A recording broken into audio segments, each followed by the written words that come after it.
Hello everyone, welcome back to my YouTube channel Deepika Gyanpunj.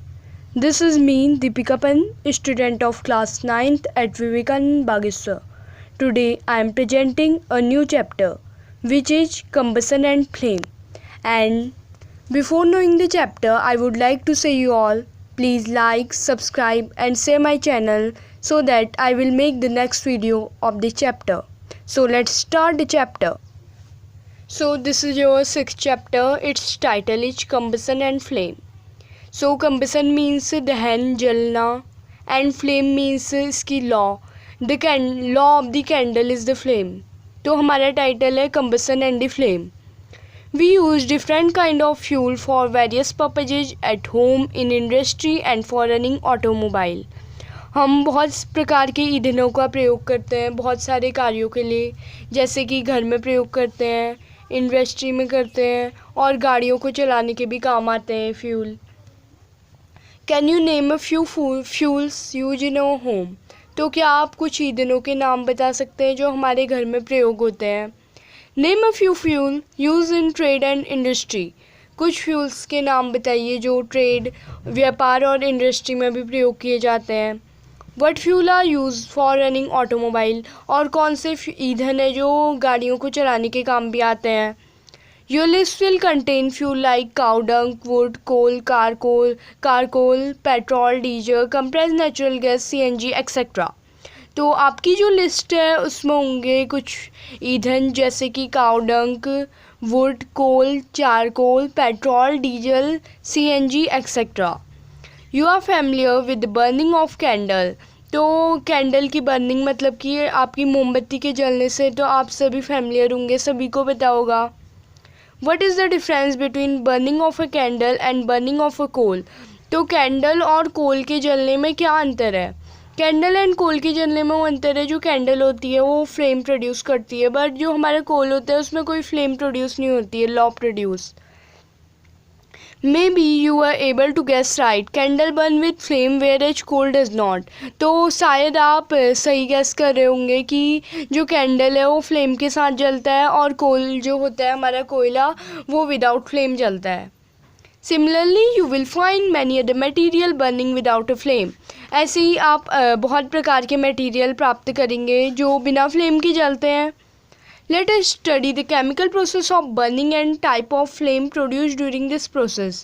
तो चलो पढ़ते हैं केमिकल प्रोसेस बर्निंग की, केमिकल प्रोसेस के बारे में एंड जो फ्लेम की different type of flame produce होती है इस प्रोसेस में उनके बारे में.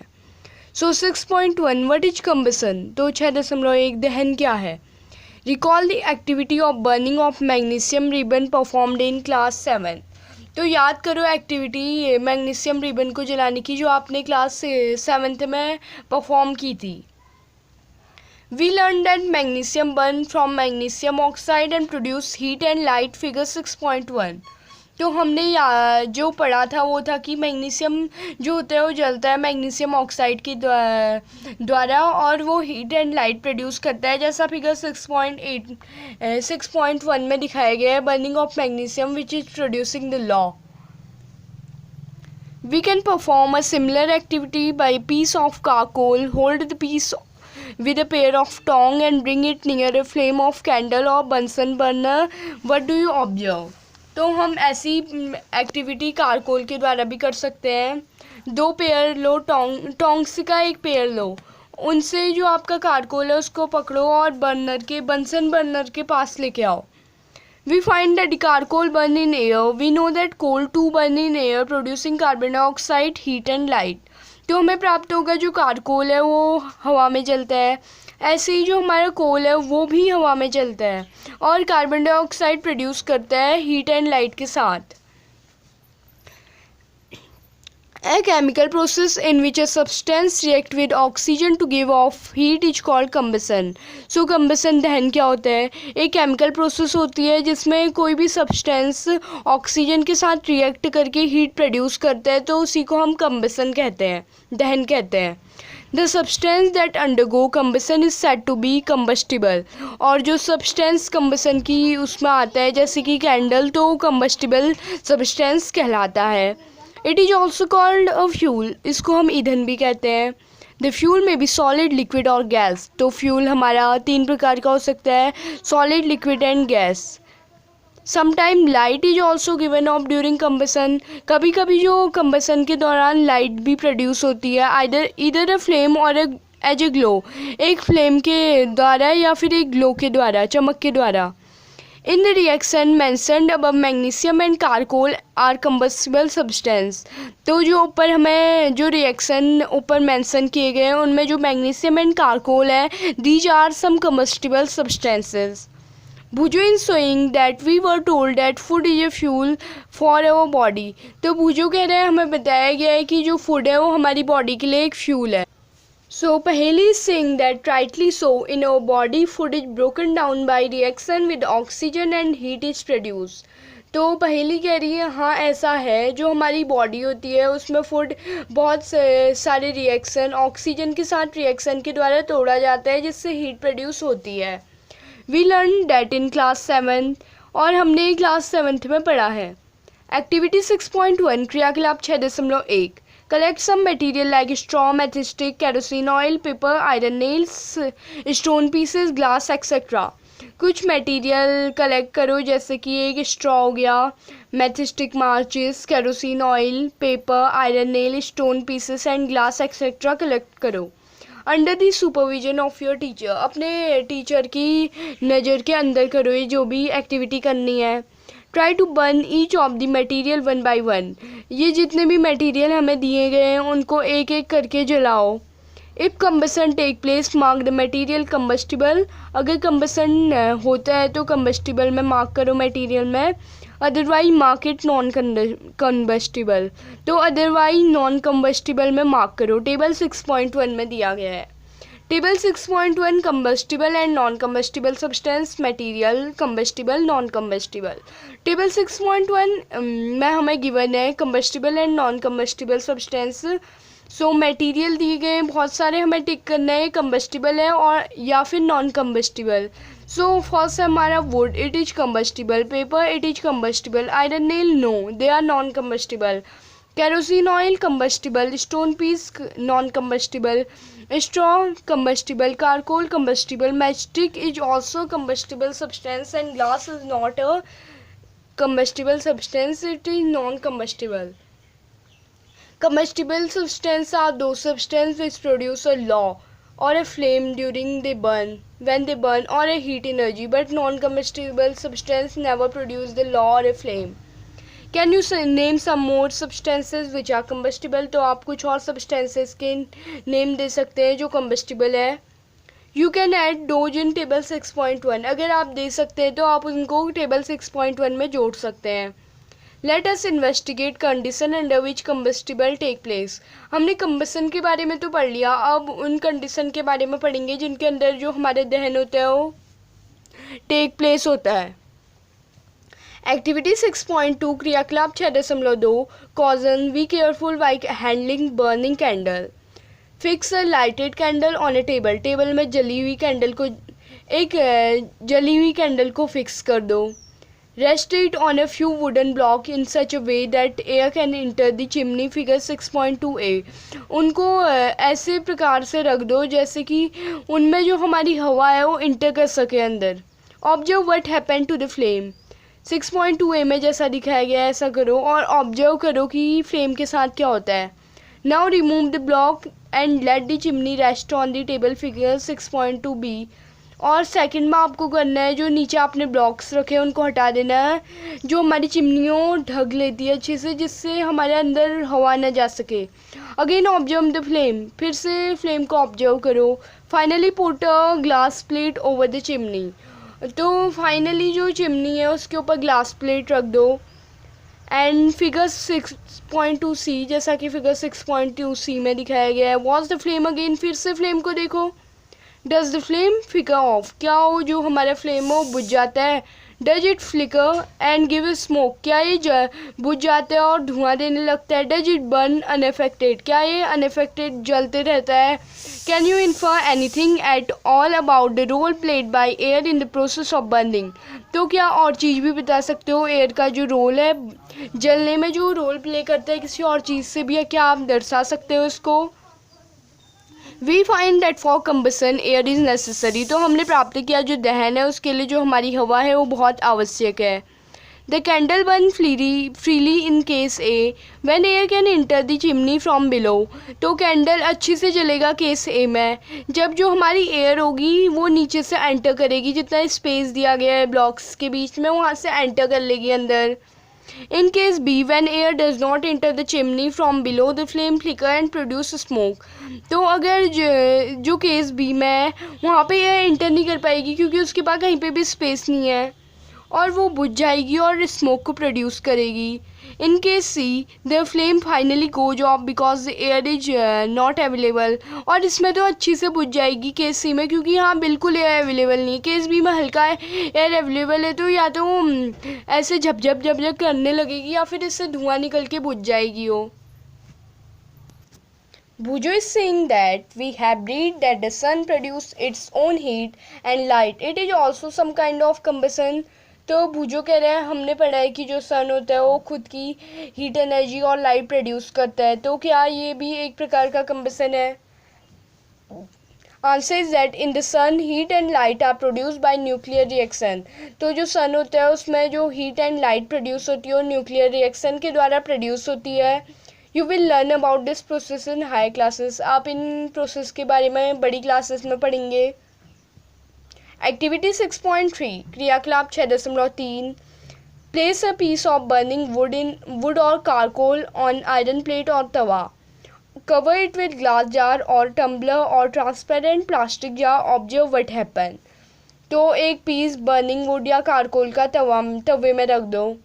Cover with a glass jar और टम्बलर, तो इनको ग्लास जार या टम्बलर या फिर ट्रांसपेरेंट प्लास्टिक जार से कवर कर लो। ऑब्जर्व करो क्या होता है। Does the charcoal stop burning after some time, can you think the reason why it stop burning, क्या जो कारकोल है वो बाद में थोड़ी देर में जो बर्निंग जलना है बंद कर देगा? अगर कर देगा तो आप इसका रीजन बता सकते हो। You might have heard that when the cloth of a person catch fire, the person is covered with a blanket to extinguish fire. Figure 6.3. Can you guess why? तो आपको याद होगा जब आपने ये शायद सुना होगा या आपने कभी देखा होगा कि कभी अगर जो पर्सन होता है कोई भी उसके क्लोथ्स फायर को कैच कर लेता हो तो उस पर्सन को हम ब्लैंकेट से कवर करते हैं वो फायर को बुझाने के लिए। आप क्या बता सकते हैं क्यों? Now recall some of your experiences that does a matchstick burn by itself? How does it burn? तो आप अपने एक्सपीरियंस से बताओ कि जो मैथस्टिक होती है वो अपने आप जल जाती है क्या? अगर जलती है तो ये कैसे जलती है? You must have had an experience of burning a piece of paper. आप सभी के पास कागज़ जलाने का एक्सपीरियंस तो होगा ही। Does it burn when a burning matchstick is brought near it? क्या ये जलता है जब इसके पास हम जलती हुई माचिस की तीली लाते हैं? Can you burn a piece of wood by bringing a lighted matchstick near it? क्या आप जो वुड का पीस है उसको जला सकते हैं इसके पास जो हमारी माचिस की तिल्ली है उसको लाके? Why do you have to use paper of kerosene oil to start fire in wood और coal? Have you heard of forest fire? तो आपको क्यों ज़रूरत पड़ती है पेपर या केरोसिन ऑयल लाने की वुड के पास या कोल के पास जब हम उसको जलाना चाहते हैं? क्या आपने कभी फॉरेस्ट फायर के बारे में सुना है? During extreme heat of summer, at some places dry grass catches fire from the grass. It is spread to trees and very soon the whole forest is on fire. Figure 6.4. It is very difficult to control such fire. तो बहुत ज़्यादा गर्मी होती है जब summer के दौरान, तब जो हमारी ड्राई ग्रास होती है बहुत सारी प्लेसेस में वो फायर को कैच कर लेती है और उन ग्रास से फिर हमारे ट्रीज में फायर स्प्रेड होती है और ऐसे ही जल्दी जो हमारा पूरा फॉरेस्ट होता है उसमें आग लग जाती है, जैसा कि फिगर 6.4 में दिखाई गई है फॉरेस्ट फायर। तो इसको बहुत डिफ़िकल्ट होता है इसको कंट्रोल करना। Do these experiences tell you that different substance catch fire different temperature? तो क्या इन एक्सपीरियंसेस से आपने जाना कि जो अलग अलग पदार्थ होते हैं वो अलग अलग टेम्परेचर में फायर को कैच करते हैं? The lowest temperature at which substance catch fire is called its ignition temperature. तो लोएस्ट टेम्परेचर जिसमें कोई पदार्थ फायर को कैच करता है उसे हम इग्निशन टेम्परेचर कहते हैं। Can you tell now why a matchstick does not catch fire on its own at room temperature? तो अब तो आपको पता चल गया होगा कि आप अब बता सकते हैं कि जो माचिस की तिल्ली होती है वो अपने आप ही फायर को कैच क्यों नहीं कर लेती रूम टेम्परेचर पे. Why does the matchstick start burning on rubbing it on the side of match box? तो क्यों जो हमारी माचिस की तिल्ली होती है वो माचिस के डिब्बे के साइड में रब करने से ही जलती है. The history of matchstick is very old. तो अब हम पढ़ेंगे जो मैथस्टिक है उसकी हिस्ट्री के बारे में. More than 5,000 years ago, small pieces of pine wood dipped in sulfur were used as matches in ancient Egypt. तो पहले से जो इजिप्ट था वहाँ पे जो हमारे पाइन वुड के पीसेस होते थे उनको लोग सल्फर में डिप करते थे जो हमारे मैथस्टिक जलाने के काम आते थे, फायर के काम आता था इजिप्ट में. The modern safety match was developed only about 200 years ago. और जो मॉडर्न सेफ्टी मैच है मतलब कि मार्चिस है या फिर हम आग जलाने की कोई भी चीज़ कह सकते हैं वो सिर्फ 200 साल पहले ही डेवलप हुई है. A mixture of antimony trisulphide potassium chlorate and white phosphorus with some glue and starch was applied on the head of match made of suitable wood. When struck against a rough surface, white phosphorus got agnified due to the heat of friction. तो antimony trisulphate, potassium chloride and white phosphorus जो होता है और कुछ glue और starch को apply किया गया है जो माचिस के डिब्बे होते हैं उनकी साइड में या फिर माचिस की तिल्ली के जो तले होते हैं उनमें. एंड व्हेन स्टक, तो हम कभी भी इनको जब रब करते हैं कहीं पे भी किसी रफ सरफेस पे तो ये हीट को फ्रिक्शन की वजह से जो हीट होता है उसको कैच कर लेते हैं. This started combustion of match. तो इसी दौरान जो हमारी मैचस्टिक होती है वो जलती है. However, white phosphorus proved to be dangerous both for worker involved in manufacturing of matches and for the user. तो लेकिन जो हमारा वाइट फास्फोरस होता है वो बहुत डेंजरस होता है दोनों के लिए, वर्कर के लिए भी जो उसको बनाने के काम आते हैं या फिर उसका जो यूज करते हैं उनके लिए भी बहुत डेंजरस होता है. These days the head of safety match contain only antimony trisulfide and potassium chloride. तो आजकल जो सेफ्टी मैच की जो हेड होती है वो उसमें सिर्फ एंटीमोनी ट्रिसल्फेट एंड पोटेशियम क्लोराइड मिला हुआ है.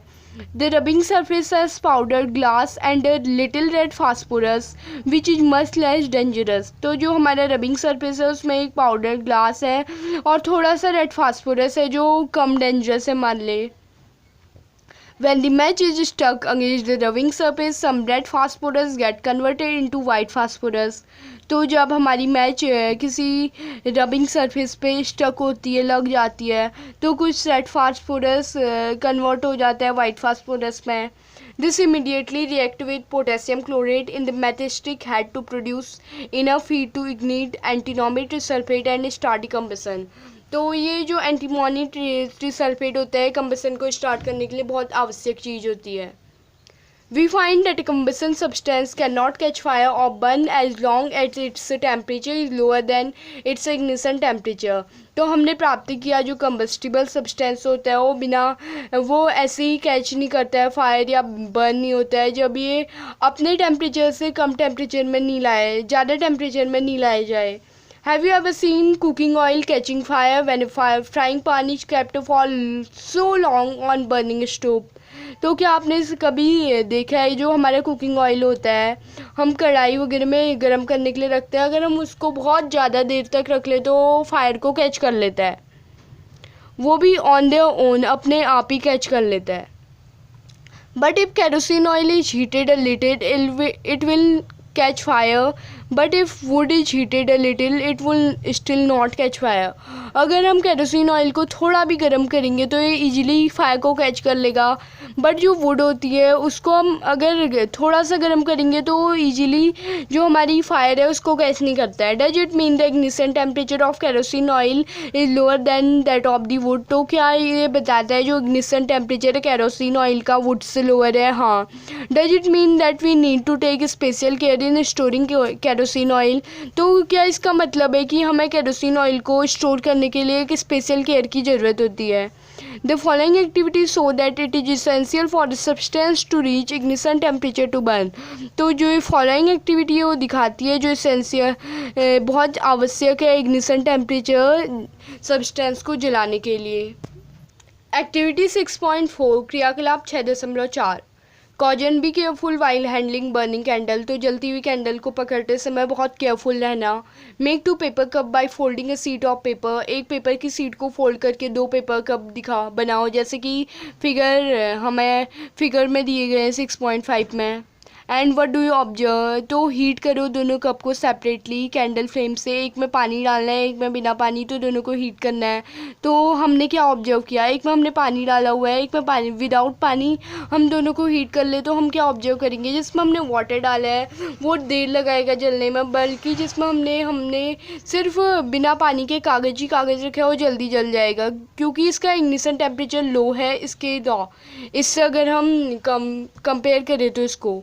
What happened to the empty paper cup? क्या होगा, ख़त्म पेपर कप को जल जाएगा। Does water in the cup become hot? और जो दूसरे कप में जो वाटर है क्या वो गर्म बन जाएगा। If we continue heating the cup, we can even boil water in paper cup. तो हम जब कप को हीटिंग स्टार्ट करेंगे तो हम अपना पानी पेपर कप में भी बॉईल कर सकते हैं। Can you think of an explanation for this phenomenon. तो इस घटना के बारे में आप कुछ एक्सप्लेन कर सकते हैं क्या। The heat supply to the paper cup is transfer to water by conduction. तो जो हीट होती है सप्लाइड होती है पेपर कप में और ट्रांसफर्ड होती है वाटर में, तो ये कंडक्शन के द्वारा होता है। So in the presence of water the ignition temperature of paper is not reached. तो वाटर के प्रेजेंस में जो हमारा इग्निशन टेम्परेचर होता है पेपर का जो बहुत लो होता है वो नहीं पहुंचता है। Hence it does not burn. तो इसके कारण जो हमारा पेपर होता है वो नहीं जलता है। The substance which have very low ignition temperature and can easily catch fire with a flame is called inflammable substance. तो सब्सटेंस जिसके पास बहुत लो इग्निशन टेम्परेचर होता है, मतलब जो ईजिली कैच कर लेता है फायर को और फ्लेम होता है फ्लेम के साथ, तो इनको हम इनफ्लेमेबल सब्सटेंस कहते हैं। Example of inflammable substances are petrol, alcohol, liquefied petroleum gas, LPG etcetera. तो इसके कुछ एग्जाम्पल है liquefied petroleum gas, LPG etcetera. Can you list some more inflammable substance. क्या आप कुछ ज़्यादा इनफ्लेमेबल सब्सटेंसेस की बारे में बता सकते हैं, लिस्ट कर सकते हैं। 6.2 how do we control fire. तो हम फायर जो हमारी आग है उसको कैसे कंट्रोल करते हैं। You must have seen or heard of fire breaking out in home.